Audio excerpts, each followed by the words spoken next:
సినిమాలు వచ్చేస్తాయి అంటున్నారు కదా! మన తెలుగు వాళ్ళు తీశారు. Experimental film. అద్భుతమైన సినిమా. మంచి మెసేజ్. నేచర్‌ని కాపాడుకోవడం ఎందుకు ఇంపార్టెంట్.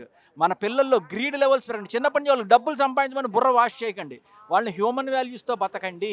సమాజానికి ఉపయోగకారిగా ఉండండి అని మీరు మీరు వాళ్ళని చిన్నప్పటి నుంచి వాల్యూస్‌తో పెంచితే ఓవరాల్‌గా అందరూ ఎంత హ్యాపీగా ఉంటారనేది 2 అద్భుతమైన messages. Protection of nature and value system inculcating value system in kids.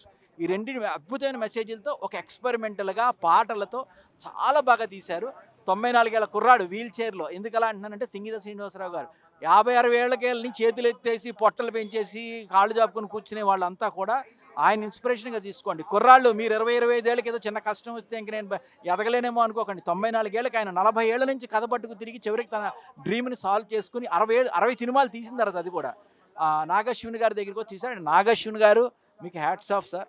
ఆయన ఆయన విజన్‌ని ఆయన ఐ డోంట్ నో ఆయన ఇంకా ఇంకో 100 ఏళ్ళు బతికి ఇంకో 10 సినిమాలు తీయాలనే కోరుకుంటున్నాను. కానీ ఇన్ కేస్ ఇదే ఒకవేళ ఆయన చివరి సినిమా అయితే మాత్రం మీకు ఈ బ్లెస్సింగ్స్ లైఫ్ లాంగ్ ఉంటాయి. ఈ సినిమా డబ్బులు అవన్నీ పక్కన పెడితే మీరు ఒక లెజెండరీకి తన జీవితం ఫ్యాగ్ ఎండ్‌లో ఉండగా తను ఎప్పటినుంచో మనసులో ఉండిపోయిన కోరికను తీర్చారు. It is a great blessing for you and I also understood that you are a torch bearer. You are committed to art more than commercials.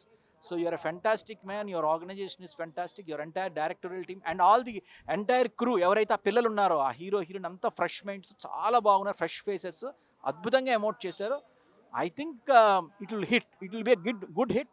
And reviews wise I think you should not worry. And ఎవడైనా negative review రాస్తే వాడిని నాకు వాడి address నాకు పంపించని వాడి సంగతి నేను చూస్తాను. అంటే ఐఎమ్ జస్ట్ కిడింగ్. బట్ అంత నచ్చింది నాకు ఈ సినిమా.